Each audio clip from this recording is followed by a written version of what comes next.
Good morning. Welcome to the Bond Sunday morning services. Thank you so much for being with me. I am Jesse Lee Peterson.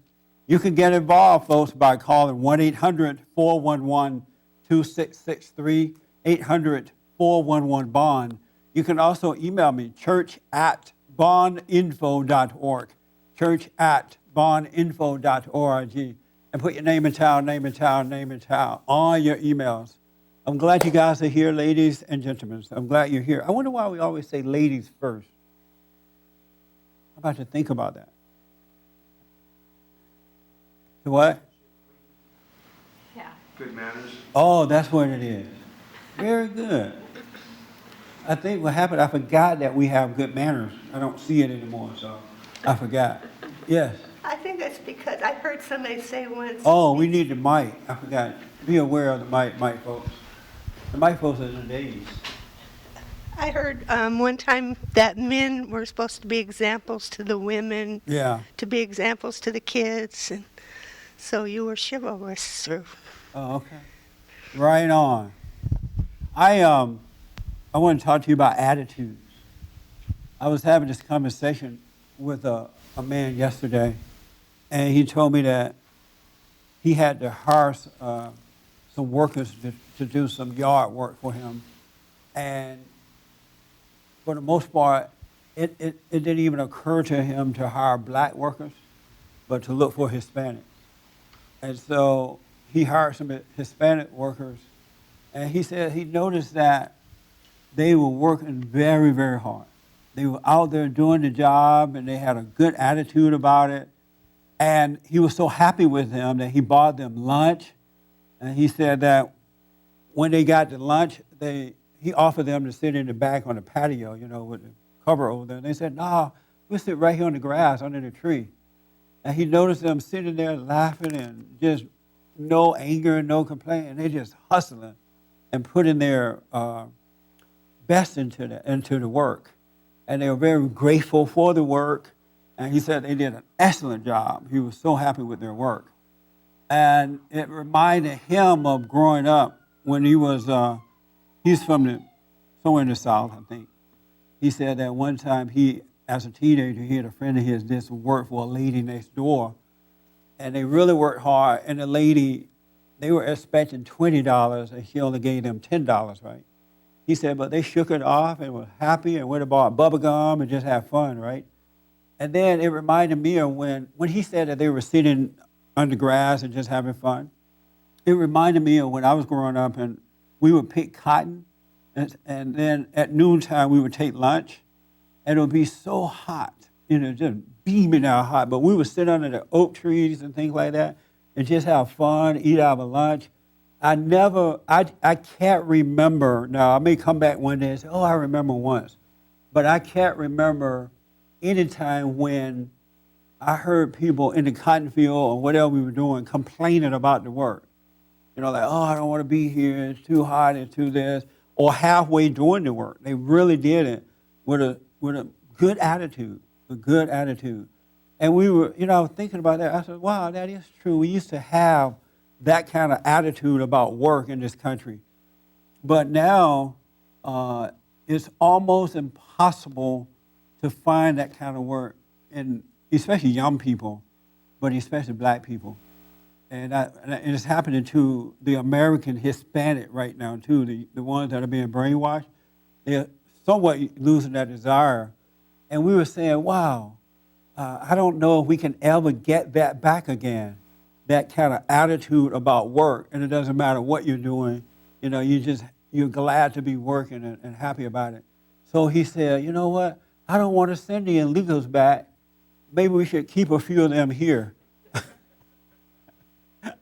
He's like, I'm changing my mind now about sending illegals back because we need good attitude about work. And for the most part, I don't see it right now. Right here, Robert, she has her hand up. My question was, were there illegals? Because to me, that's a totally different frame of mind that you're you're comparing with someone that's legally here versus someone that's illegally here, and of course they're going to have a different mindset But about we were legal and the we had that opportunity. same attitude in the good old days when boys were boys and men were men. We were here legally. Yeah, but right now you're doing a comparison. I believe an unfair comparison. Well, I don't know if they were illegal or not. If so, I wouldn't tell it anyway because I don't want Oh, okay, to get arrested. okay. All right. But I think you're wrong. I don't know why you're saying that. Tell me why you Well, disagree. because if I was illegal and I was here, I would be happy to have work, and I would have a totally different frame of mind than someone that's legally here. But why would you have that same mind and attitude about work if you're legal? Well, the guy may have been, they may have overworked, and maybe he underpaid them, and they would still be happy. No, but this particular, he paid them well because he liked their attitude about the work. But why wouldn't you have the same attitude, though, if you were here legally about work? To me, in my mind, I believe that if you're here illegally, you will overwork, and you probably will get underpaid. Maybe in not that situation, but Right. I believe on the just. Well, I'm sure there are cases where illegal aliens are being misused. Of course, it's Yes, that. and they're But okay my with question that. is, as an American citizen, why wouldn't you have that same attitude? You may be overworked, underpaid, but why wouldn't you have that same attitude as a citizen? Well, I'm sure some people do, but I just believe the illegal part is an unfair comparison. Oh, you do? Yes. Because if I came over here, I don't blame them for coming over here. Because Right. to me, our country is letting them come over. They're But inviting them to don't- come over. And I understand that, but I don't know why would that be an unfair comparison about the attitude about work. Because do you know how they live in their country? I know, but still, we should have that same attitude about work because it's good to work and it's good to be happy. I remember I had a janitorial service and I was working at the hospital early in the morning from like 6 until 3 or something like that. I would go home and get dressed and go, and at the time it was just me and my business partner, and we would have to clean toilets and do all those kinds of things. And we had fun doing that. We had, I had the same attitude that I had working at the hospital as a computer person. Right. But so I don't quite understand. As a citizen, why wouldn't we have that same attitude about work? I do believe some people do. But a whole lot don't, though. Okay, but I don't. To me, I would doing it. venture to say most young people, at least in the black community, from the age 50 down, they don't like to work like that. I told them I was going to send them back to the plantation so I could teach them to work, and they had a fit. Okay, yeah, I would too. Why would you have a fit about I it? don't know. I just believe, our country is letting illegals come over so they can pay them less than what they should a I citizen. know, but it's not about the illegals per se. It's about the attitude toward work. I understand that our young people need to have a change of a different attitude about work. Right. But I believe it's an unfair comparison. Oh, okay. If I was over there in TJ, or I was over there in Mexico, and I had a chance to come over here, yes, I will get paid 1/10% of what I'm supposed to get paid. I would do that just to be over here. The opportunities, the free stuff that this government is giving those people, the milk, the cereal, and Oh, okay. I'd be over here too. But if you lived here as an American citizen, you wouldn't have the same attitude about work. I don't know if you can call that good. That kind of attitude? Yes. Really? Yes, they're being Okay. underpaid, probably, most of them. Wow. So I don't love necessarily what you're saying. call that a good attitude. Let me put a non-smiling face by you. I'm gonna create a frown. That's a survival attitude. They have a survival attitude. It's not a good attitude about work. It's surviving. And you're in America, and you're not supposed to be here. That's Okay. a totally different. And America, they're feeding you, and they're taking care of your kids. You can go to the hospital and have a baby. Come on. Okay. Am I by myself? All right. Yes, ma'am. She has her hand. Let her have the mic right here. Right here. Hello? No, I was just going to say, because I'm Mexican, and I think that I actually lived in Mexico, and I know there's a lot of American Mexicans that have not actually lived in Mexico. So I think I see the same problem in Mexico. So to me, it's more like a generational, you have kids that don't know what hard work is, Yeah. and there's that disconnect from the grandparents That's who the know what problem. hard work is, and you have an entitlement mentality. Yes, absolutely. It's And like when I was growing up, my parents were like born enslaved, my grandparents and their parents and their parents, right?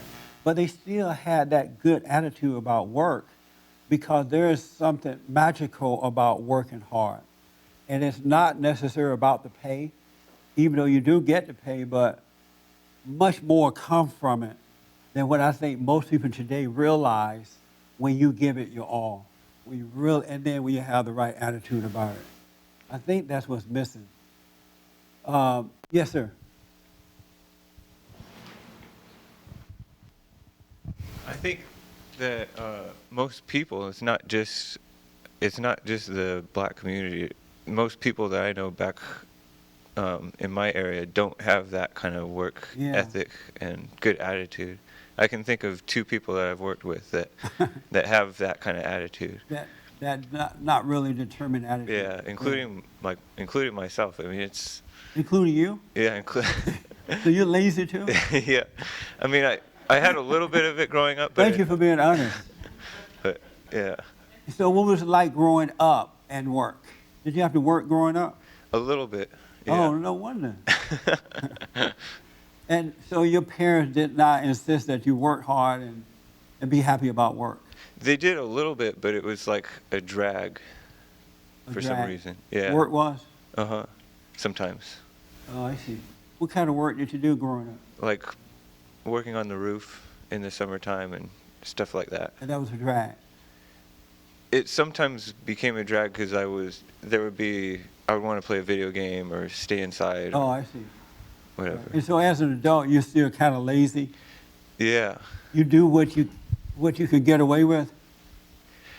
I noticed that sometimes I work hard, but it feels kind of like sometimes I enjoy myself doing it, but then a lot of times afterwards, like it'll be more compulsive, more like I won't be balanced about it.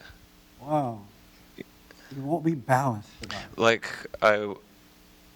Like if I work hard, I'll get a little stressed out and just kind of go crazy.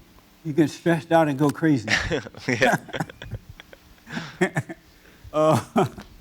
Wow. Very interesting. Can you make a note that he's white? He's white as snow. Thank you. He's so white, I don't think you can get a tan, right? No. Oh. Right there. Did you have your hand? I did. Okay. Yeah. Well, I think you two are making different arguments. I think she's focusing on the politics, but And I'm not. right, you're not talking politically at all. I think when she heard illegal, she started thinking politics. But I think you're making a powerful point about attitude in the sense of the humility of a Christian Yes. and just being thankful in general for what's around you. But I'm convinced that most people have an entitlement mentality in our society, even if they are hard workers. They think they need X, Y, Yep. and Z. They're not truly grateful for it. We're brainwashed to think I need this kind of a job with this salary and these kinds of benefits and this level of prestige, or else I'm not happy. It's And then so unfortunate. they're still complaining about their boss or Yeah. the workload, and they don't have a perspective. They don't look at what's happening in other countries, and there's something really special and rare about the attitude that you're seeing. People who come from a really humble place, physically humble, they might not have the perfect, but they're Yeah. working. When I first started Bond, I had a janitorial service at that time, and making good money and really doing my own thing. I had 7 full-time employees working for me. They were all Hispanic. Did I tell you that? And the reason that they were all Hispanic is because whenever I tried with blacks, it didn't work. They were complaining. I started to use the B word with the ing. Oh, okay. Yeah. They would complain, and then they would halfway show up. They would halfway do the work. So I said, you know what? I'm not hiring these people. I'm not going to be into the black thing and go broke, you know? And so I hired Hispanics. I never had to work. Work hard, the men and the women, because I hired both. And then when I started Bond, I sold that business. And for about almost 10 years, I did not receive a paycheck at all for myself. I would pay my employees, I would take all the money for my speaking engagement and put it back in Bond. But the thing about it, I had the perfect attitude for that. And I worked very hard. And I just had the right attitude for that. And what I realized after looking back on it, God was blessing me in a way that I didn't even realize. He would bring out the best in me. He was setting it up where eventually I will get a paycheck and things will still fall in place. He made me feel secure about myself and about my work. I didn't worry about anything. It's like something else comes out of you and I could be trusted. You can't trust lazy employees. I don't care what color they are. So they're going to be talking about the boss to other employees. They're going to be griping about what they make, and they'll mess you up in business. I hear a lot of business owners talking about that today. It's hard to find committed workers who made a promise that they'll work for whatever amount of money and keep that promise. It's really messing up business because that attitude is gone. And I think that attitude is gone because people don't understand what comes out of you when you work hard and be happy about it. It's not about the money. It's about the spirit. It's about bringing out the best in you. That's why foreigners come over here, other black Africans and other people come here, and they do very well because they come here with that attitude that we used to have as American people. That's why they do so well. And folks will say, hey, look, these people are not asking the government for anything. They're coming, they're building their own communities, they're getting good education, they keep the family together. And we used to be that way, but it's not dealt with anymore. And it's really not good for America. You gotta have that attitude if you want to survive in the right way. You gotta have that attitude. Yes, sir. We all have to work. I mean, that's a fact. Okay? Not really, not anymore. Oh, oh yeah, that's Well, right. over 50% of That's the right. There's people there's Uncle Sam out there. Yeah, Okay. the government But anyway, take care of a lot of people. generally, that's the way it should be. Okay? Yes. So if we have to work, not having a good attitude, we actually shortchanging ourselves, and I'll explain what I mean by that. Make a long story short. Yeah, real quick. Okay. Now, if you go about with a good attitude, you know what? It's fun. No matter what you do, you Hold on a minute. you enjoy. Do you mind? Hold on one minute, John. Do you mind putting it in the class with the kids? You don't have them back there? Oh, they left, huh? Oh, okay. All right. Go ahead. In other words, you rob yourself of having a better time with a good attitude and going about the work that you need to do. Right. If you have a good attitude, life is different. It really is. It's more enjoyable.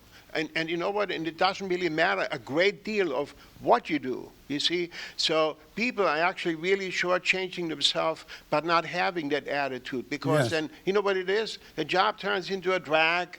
You can hardly wait until the day goes by. And No, it's bad. And then, you know what? You are fed up. I mean, now you look at yourself being fed up and having a positive attitude, having a good attitude about the work. And that attitude is not just with work. It really should be a way of life. That kind of attitude, because we always hit with something, some type of challenges, right?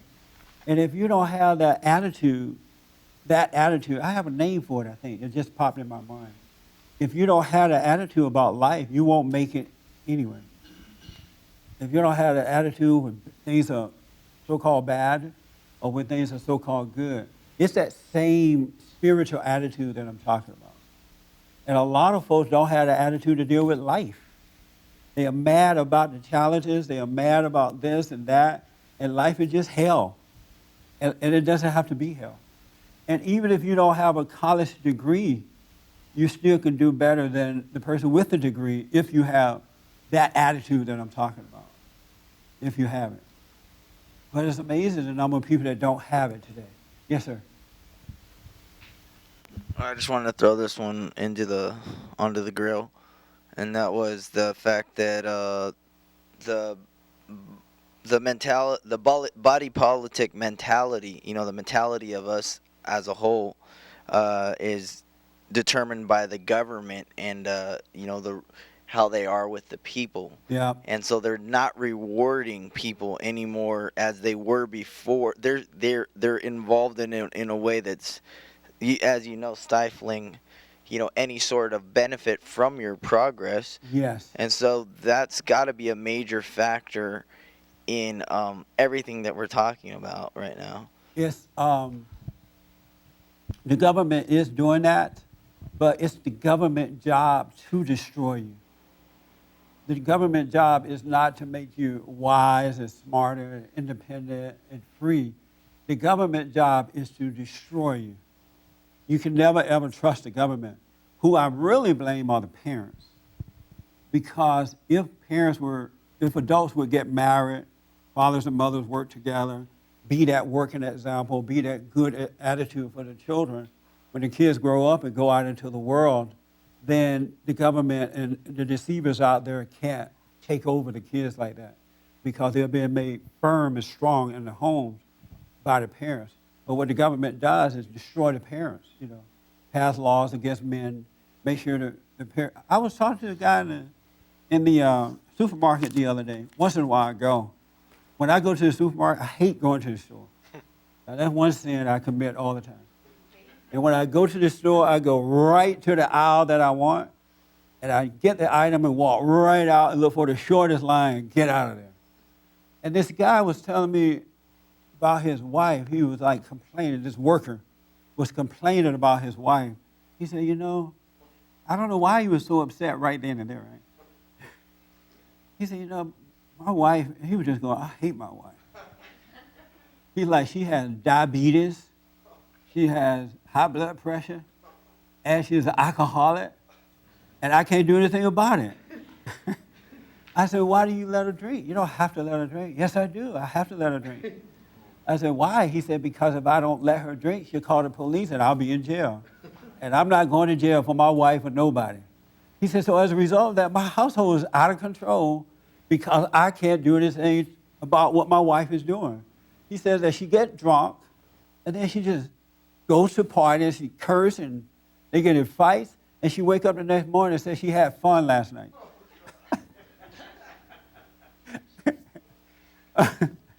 He said, I said, in the older days when boys were boys and men were men, that would never happen. He said, I know. He said, but now the laws are against me, and I can't do anything about my wife and my family. Isn't that a sad commentary? But that's what the government would do for you, because they don't want you to be independent and free. We were talking about bullying the other day on the radio, on my radio show. And I think wavesofgray.com was there, right? Was that right? Waves of Gray? And they were talking about how you should, the liberal guy was talking about how you should handle bullying. Don't teach your kids to fight. Don't see, this and that, right? And I said that what I'm teaching my granddaughters is that if some kid at school or anywhere mess with you, you give them a warning first. I suggest you not mess with me. You're going to get hurt. And if they continue, you knock the teeth out. And then they said, well, don't knock the teeth out. I said, okay, knock them blind. And then go tell the teacher that they messed with me and I defended myself. Because it's the weak kids who are being bullied. The ones that are whining and whimpering and committing suicide, jumping off the bridge. But if you stand up for yourself, these so-called bullies are not going to mess with you. Can you imagine teaching your child, if somebody hits you, you run and tell the teacher? My grandmother would have whooped life out of me. Oh, mama, that boy jumped on me today. Did you fight back? No, because I just went and told the teacher. He will whoop me until the cows come home. Now, she wouldn't want me to go out there and start a fight, but they want me to defend myself. We have even lost that with the kids nowadays. They try to tell you, don't bully, don't do this. It's all a mess. It's all wrong. It's all backwards. And we're creating a weak society. Yes, sir. Hold on for the mic. About what you said about not having the proper attitude to going to work. I have a frightening feeling that that attitude that men supposed to have may have, in a way. People, period, men and women. Okay. I have aunts that used to beat up their husbands. Yes. I remember one of my aunts threw her, he was a big guy, and they were fighting, and they had a coffee table right in the middle. He picked him up and threw him on the coffee table, broke the table half and threw him. I was like, wow, that's what you call a real man. He was a big guy. He's dead and she's still living. As I was about to say, I have a frightening feeling that this kind of attitude may have been bullied out of people a long time ago when society, when we give everything to the government, give our problems to the government, and in the Yes. And in the process, we give away ultimately give away our character. This is why I feel that mankind we have a mess, especially when trying to find a job or education or anything. We don't have the character. Long story short, sir. We don't have the character to demand of ourselves to do the right thing. Amen. Yes. Thank you. You realize That's enough, boy. I just want to add one thing. Okay, go ahead. You realize Go that ahead. this is the 20th anniversary of the LA riots. Oh, yeah. That's a good reminder. Yes. Thank you. Okay, thank you. Hey, we get a hold of that mic. Nah. You're right about that. And I'm going to talk about that next week on my radio show. That is so ridiculous. They've been talking about the LA riot, right? I don't want to deviate. And the thing I don't like about, or disagree with what they were saying, they're like, we got to stick together. We got to do this. No change. They put in a whole lot of money into this area, but things have gotten worse instead of getting better. And that's because they have a we mentality instead of an individual mentality. They are identifying as black people, and they bring in the Hispanic too, blacks and Hispanic. Instead of being a person, they identify with a group. And the worst thing that you could do to yourself, the absolute worst thing that you can allow to happen to your life is to get your identity from somebody else, from a physical thing, person, place, or thing. When you identify with a group or with someone else, you lose yourself. It's the worst thing that can happen to you. You start acting like the person, sounding like the person, believing like the person or thing or whatever it is. It controls you. That's why God wants us to get our identity from Him, only from Christ and nothing else. But 90% of the people get their identity from somebody else or something else. And we've been told that we're supposed to be getting identity from one another. We are not. That's another lie that's been told to you. Our identity should come from righteousness from within and not from another person. Not from another person or another place or another thing or money or anything. But I find that most people get their identity from somebody else. They look like them, they dress like them, they walk like them, they talk like them. And the thing about it, they don't even know that they're getting this identity from something else or somebody else. And it's just rampant, especially in my community, the black community, because they've been taught that for the last 50 years. A good example of what happens, let me run this hand first and then I'll tell you about that, because I want to bring this in as well. It's a spiritual battle, folks, between good and evil. I'm overcoming my identity with my mother, my identity with being black, my identity. I'm overcoming that. It looked like when God changed my heart, He just broke all that, and now I'm overcoming it. There's no freedom like the freedom that comes from your identity with God. None. You can't begin it. Your mind can't comprehend what that is like. It cannot comprehend what that is like. Isn't that amazing? You guys look pretty serious right now. I better tell a joke real fast. Yes, ma'am.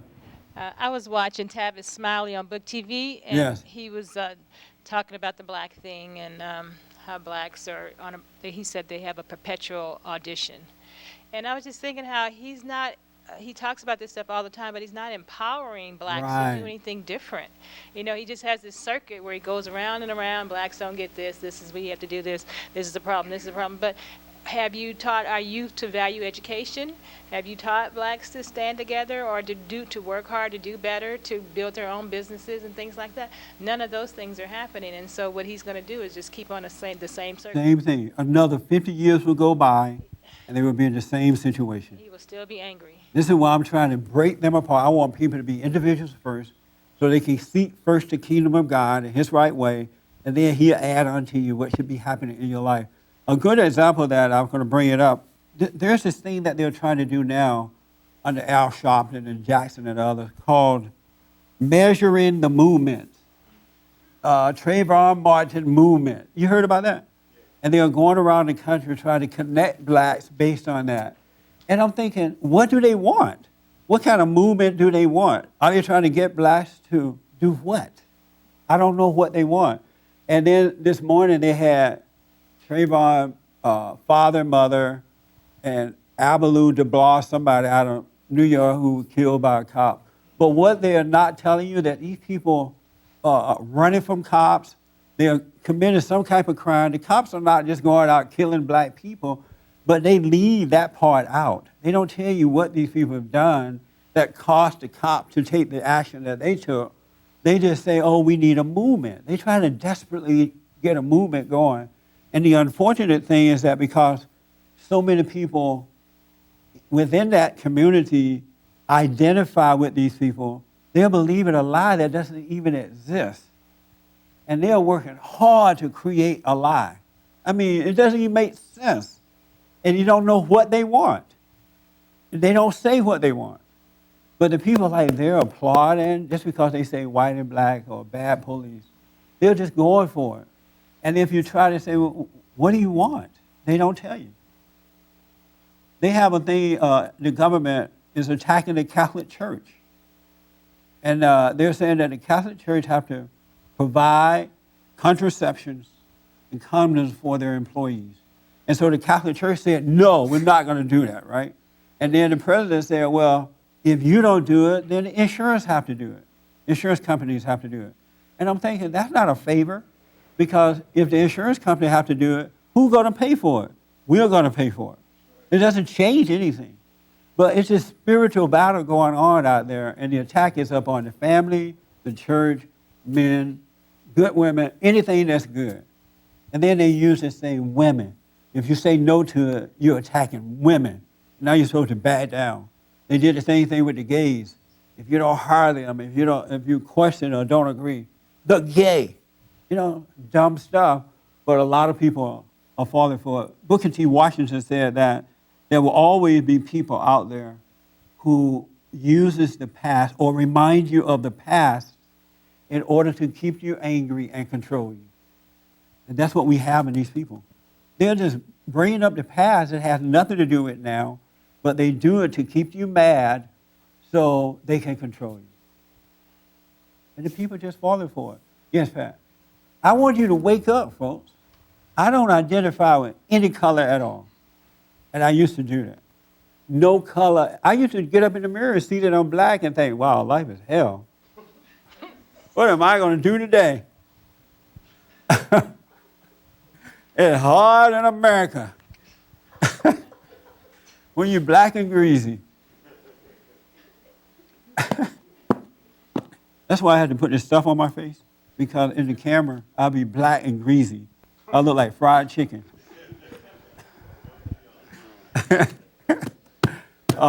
Anyway, yes.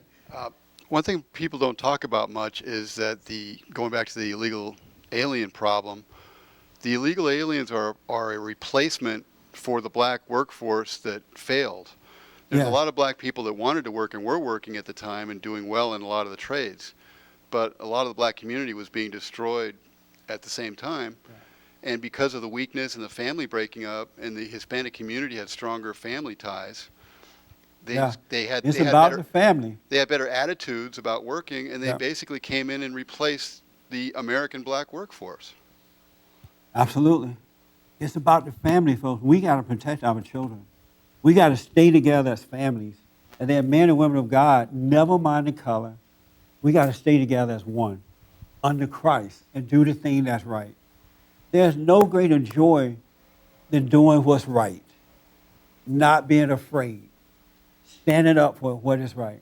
There's nothing like it. But the hardest thing is to get the people to come out of denial so that they can live the right way. And I'm going to give you examples of that in a minute. James, did I see your hand again? Yeah. Okay. They're not just replacing the black people, they're replacing like college-age people that are forced to go to college rather than go to work. That's a good point. Everybody and their mama got to go to college. You don't need to go to college. You just need to have a good attitude about work. Save your money, invest your money, treat people the way you would like to be treated. When you tell a person, I'm going to work for you for X amount of dollars, put your all into it, because what's happening is God is watching over you. He loves your attitude, and he's opening up doors for you that you don't see. But a lazy man or a lazy woman, you're never going to get a door open up. It's just not going to happen. But it's about the spirit. It's about what is right. It's about the attitude. And I want to know about your attitude. I need some honesty if you don't mind. Let me see. I'm going to go to the worst one. No, I'm kidding. Let me go to the biggest liar. I want to check your attitude, because I hear a lot of complaints about different situations. A little challenge come and people are just wiped out.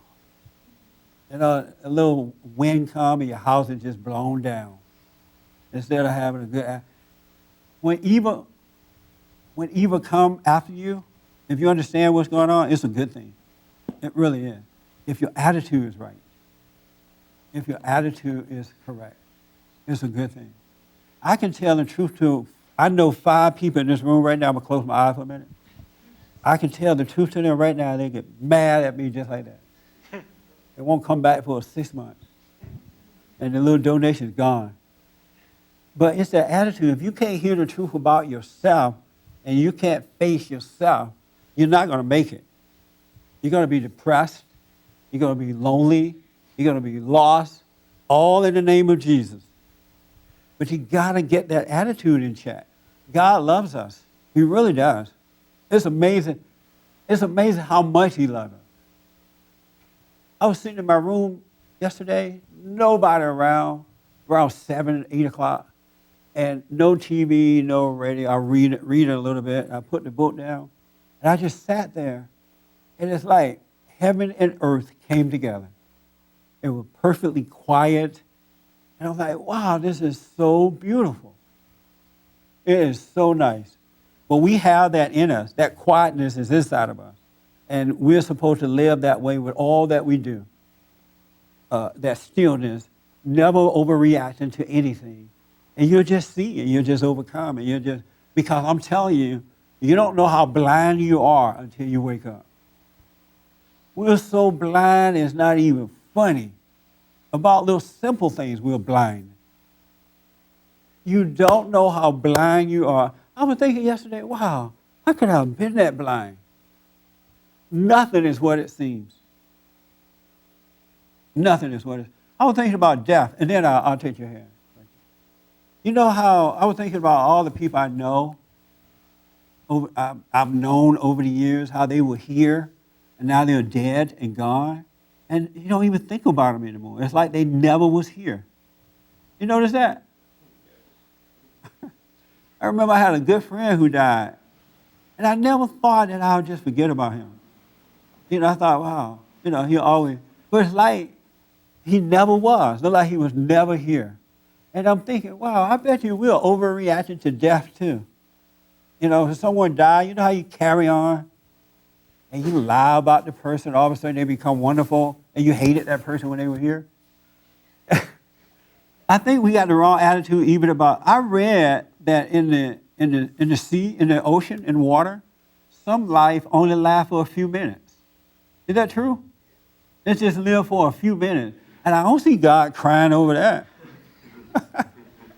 So we are so brainwashed and blinded by everything. I'm telling you, it's not the way. No wonder Christ said, they're like, oh, come and help us with this dead person. He's like, no, let the dead bury the dead. He didn't go back there and have some funeral and carry on and cry and hoop and holler. You know what I'm saying? Yes, I know what you mean. And the Bible says that we should rejoice when a person dies and cry when they're born, because when they're born, they just bring hell into your life.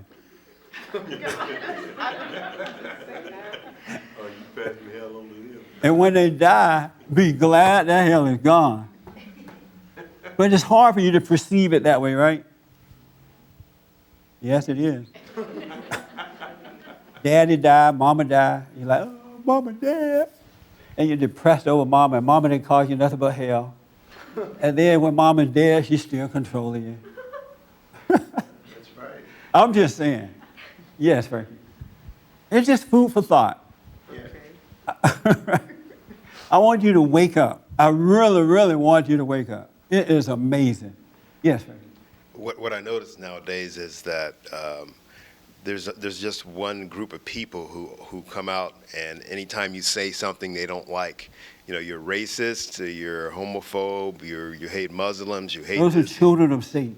Yeah, and when I was growing up, they used to have this saying. It was called the American Way. Yeah.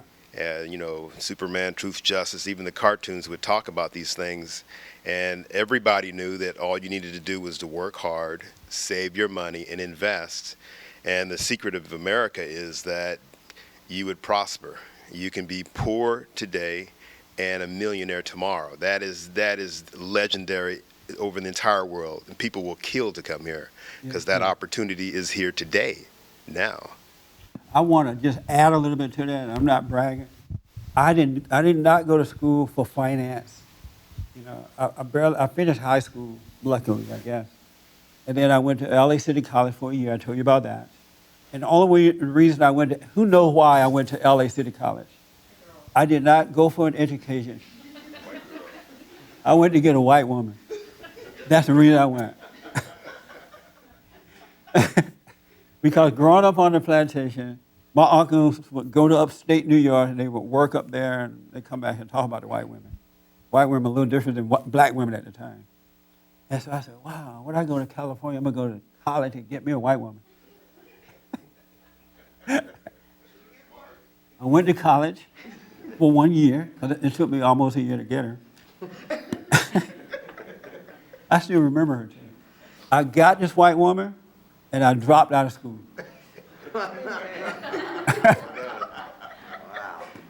Because I had heard these things. And I dropped out of school, so I didn't go to college and stuff like that. But once God took away my anger, and he gave me perfect peace and allowed me to see life in a spiritual way, it also changed the way I handle finances and everything. Because before I couldn't handle finance well either. And so it taught me just what Frankie said. You work hard, you save your money, and then while you're saving, and I have this principle of saving 10%, and whenever I make a paycheck, I put 10% away. And then don't use it for anything. Live off the rest. Pay your rent, buy your groceries, your gas, have a little money in your pocket. And then for some reason, God gives you an opportunity to either invest or do something like that. And the money you have saved is just enough for the investment. It's weird how that is. It's just enough for the investment. And then it's an investment that in a worldly way you would never get because they would say you don't qualify. But for some reason, he'll make that investment happen for you. It's like he gives favor to whomever you're dealing with on your behalf. And you look around and you think, wow, how did all this happen? I'm telling you, the spiritual world is different than the physical world in the way that you do life.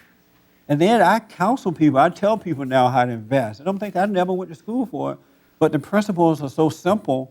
But when you have anger, it creates doubt and it creates difficulties for you. You're not able to see those simple ways of making it. But God got it all laid out. One thing leads to another. It really does. And if you just follow those simple principles, you'll look around and have wealth beyond what you can imagine. And you'll give it away. You'll start giving. I'm telling you, it works. I'm a living witness that it works. And the people in the good old days knew this because they would say, you better save some money. Don't waste all your money. Invest your money. Buy some land. Do this. They used to say that all the time. But people believe more in education now than they do in what's inside of us. They don't know we have that on the inside anymore. They trust the man, they trust the teacher, they trust the doctor, they trust the lawyer, they trust the preacher more than they trust what's inside of you. Isn't that amazing? And you're suffering unnecessarily. I want to ask this young lady a question.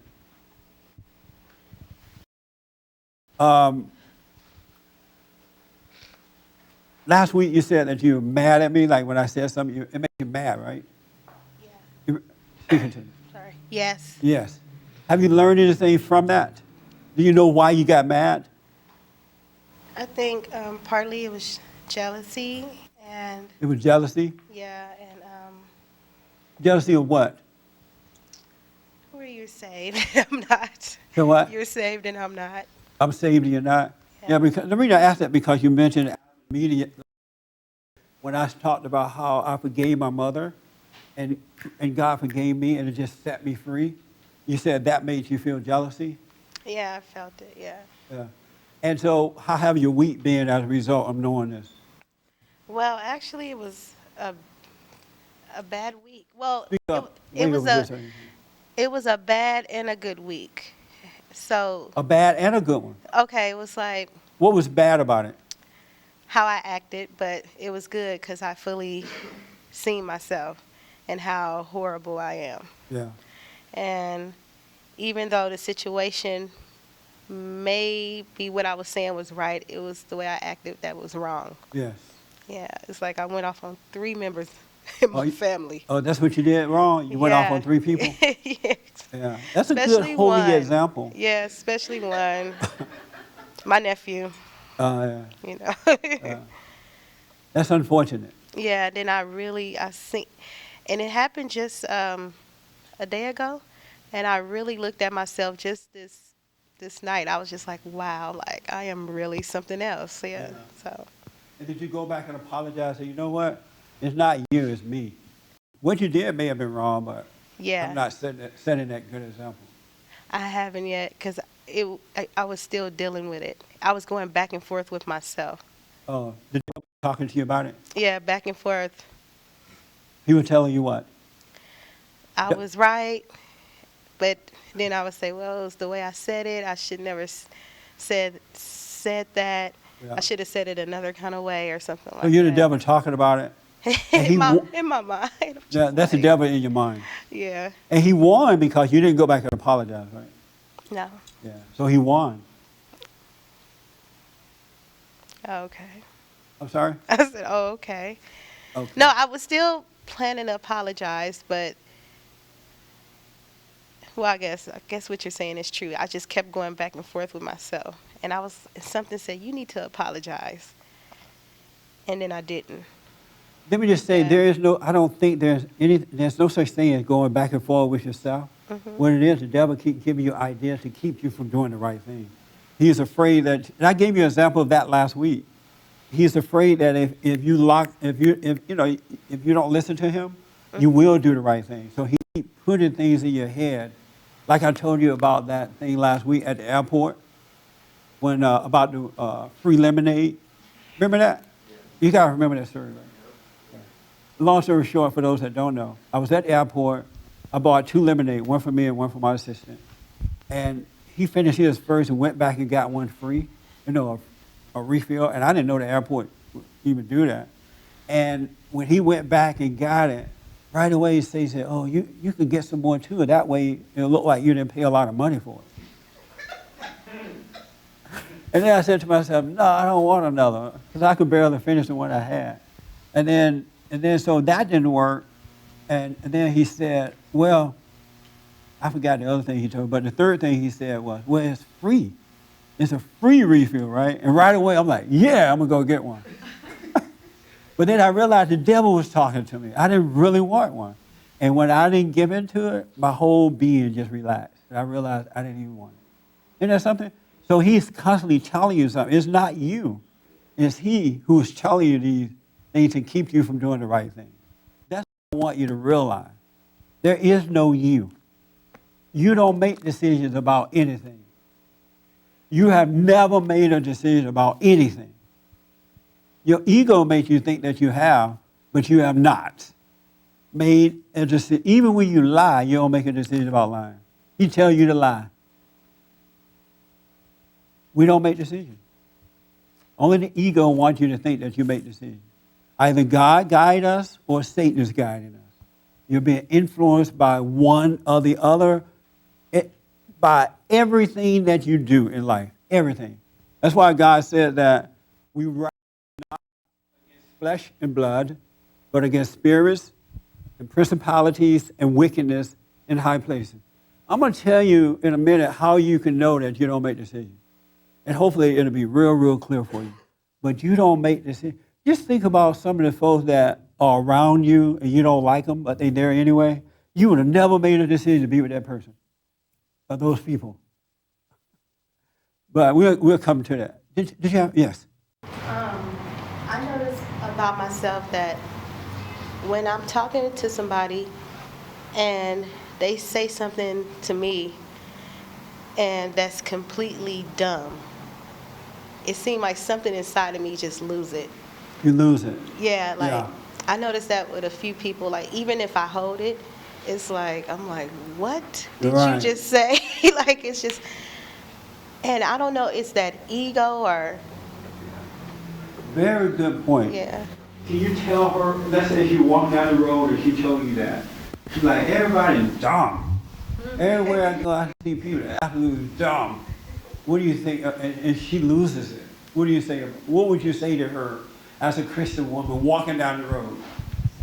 Well, first of all, Josh, Speaking to the microphone. she was wrong for judging that person, and it was her ego Yeah. that was making her think that way. Yeah, because the dumb person is not the one that you're looking at. It's the one that's judging the one that you're talking to. That's the dummy. The dumb person is not the one that's making the stupid comments. It's the person that's judging the stupid comments. That's the dumb one. So from now on, you should say, you know what? You should say, you know what? I'm a dumb person. I'm sitting here judging this person. And you can see that it's dumb without judging the person. That's what you want. Because people can't help themselves. They can't see what they're doing. People are following Al Sharpton. Now that's the dumbest thing you can do in the whole world. So you know these people must not see what they're doing. People follow Jesse Jackson. You know that's dumb, but you gotta realize these people who are following these folks absolutely don't see what's happening. We can see it, right? So, but they can't. I used to listen to Jackson when I was dumb, angry and dumbed down. But I woke up. God woke me up and I see now. But these people, they need to wake up. They don't see what they're doing. And so it's your problem, not theirs. And you don't have love for anyone. That's why you're judging everybody and everything. It's all ego. It's of your father, the devil. But you think because you know the truth a little bit, you know about things, that you have it, not realizing if you truly had it, you would not be judging anyone. What's supposed to do with this? Just let it stay here? Yeah. Oh, whatever. That's Billy. That makes sense? Yes. The one thing, now I don't know what tomorrow's going to bring, but the one thing I thank God for more than, well, I thank Him for everything, is that He took away judgment from me so I don't judge my enemy. He took that away from me. It's not in my nature. I don't think to do that. It's just not there. I thank Him for that. I thank Him for that. I thank Him for that. It's just not there for me to feel anything about anybody. Ain't that something? Yeah. And so I treat people the way God treats me. God show me love. And I show other people love as well. That's what it's all about. Yes, sir.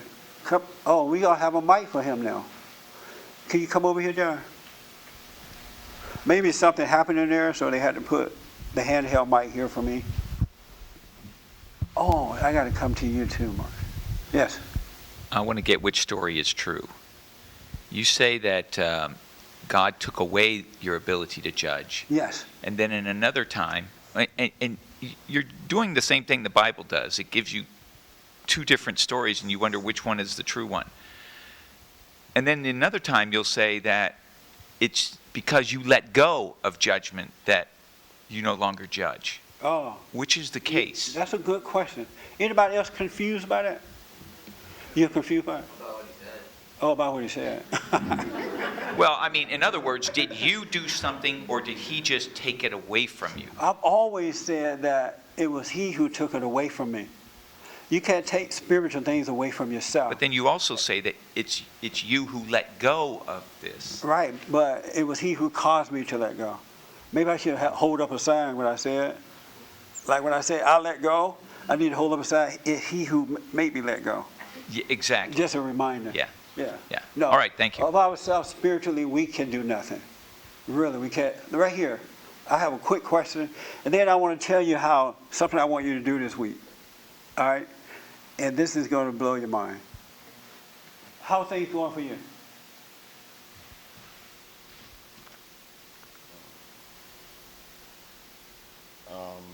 Speaking to the mic.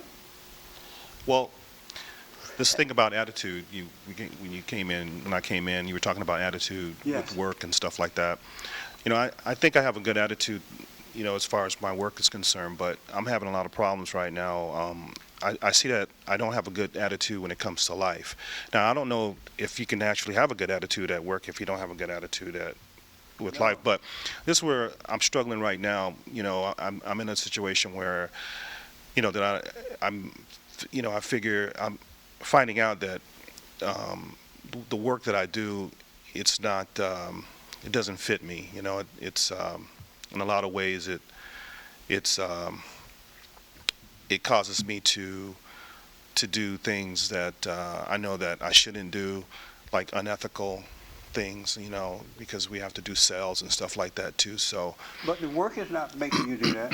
No, it's in order to meet, you know, work goals, it's impossible to be. I'm not going to say it's impossible, but it's impossible to be ethical and then be able to make, you know, to meet the sales goals. And, That's not and I true. see that the people that are making the sales goals, they set it up. They're real intelligent about the way they set it up so that they can be right on the borderline of what is allowable by the company, and then what's would be considered unethical. But but it's set up in a way. My work situation is, if you sell a lot, then they leave you alone. They don't care. The boss can be standing behind you and hear you sit, telling, you know, not disclosing things to customers. It won't matter. Yeah. If you don't sell a lot, then what they do is they don't hold you to a quota, but then they just come and plug in with you, and they want to sit with you and listen to your calls, and then in that case, if you use unethical things, then then it would come out. But so it's just not fitting me in it. Oh, I see.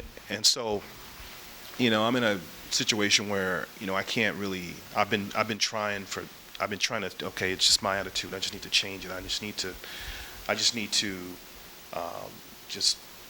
learn to let go in there and just do my thing and not worry. You know, I've been using all these different things for a long time. You know, and my wife has told me, and my kids are telling me that, you know, you're trying to fit a square hole, peg into a round hole. And in the interim, and they feel that way because when I talk to them, you know, they see that I'm not. Let me just say this because of time. Sure. And we have a minute left before the recording. Okay. Only thing I got to say to you is suffer and die. Because you know better than to live that way, to hold on to that kind of anger and stuff like that. You could be in the worst situation, but with the right attitude, you can make buku sales, you can make buku money. It doesn't matter whomever, you know, are doing wrong around you, but if you have that attitude, everything seems hopeless to you. Your job does fit you. It's just your attitude is not fitting the job. You need to let your anger go so you can deal with. God is good, and he would cause you to deal with whatever situation you're in. That situation is perfect for you so that your light can shine if you were not holding on to this resentment, or this feeling sorry for yourself, looking at something or someone else to blame. You just have to suffer. And we are out of time.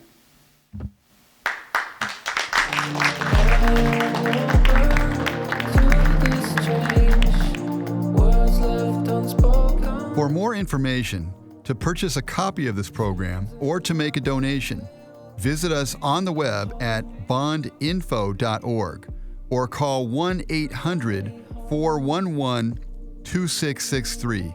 That's 1-800-411-BOND. You're already home. What you run away from?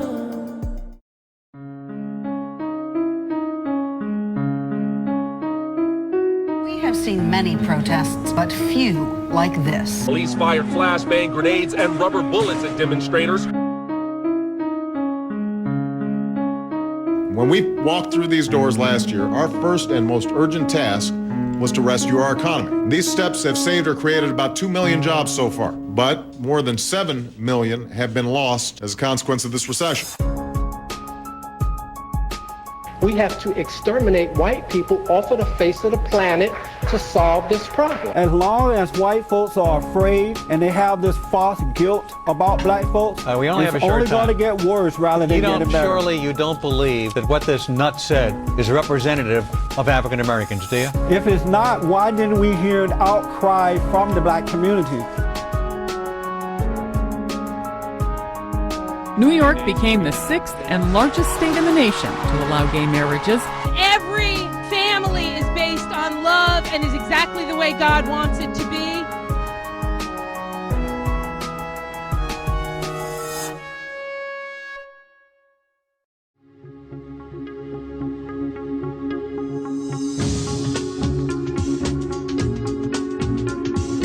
He is the founder, the president of the group BOND, the Brotherhood Organization for a New Destiny, which I am a proud board member, the Reverend Jesse Lee Peterson. For the last 21 years now, we have been rebuilding the family by rebuilding the man. As you know, we have a home for young men that we bring in from around the country, and we show these guys how to overcome their anger first. Because if they don't forgive, everything else that we do would be in vain. Reverend Jesse Lee Peterson is the founder and president of Brotherhood Organization of a New Destiny. What is that? We are rebuilding the family by rebuilding the man. We have a home for young men from 13 to 25. We show these boys how to overcome their anger, forgive their parents for not being there, stop hating themselves and others. We help them finish school, find jobs, start businesses. And I'm proud to tell you, we have done it without the help of the government. We have not received one penny from the government. We need help. We need financial help. We can use it. And our battle is not a battle between blacks and whites or whites against blacks, but good versus evil, right versus wrong. It is so important to me that men and women understand how important it is to get men to turn back to God. What people don't realize is that there is a spiritual order to life. And when that order is broken, the family is broken. And I have to tell you, families are in crisis today. It is amazing to me to see the destruction of families today. America is in an extremely serious crisis. Men and fathers are under attack. Families are being torn apart. Time is running out. For over 2 decades, Bond has been helping men and families find a sober mind and a peaceful heart in an increasingly dangerous world. We must reach millions more.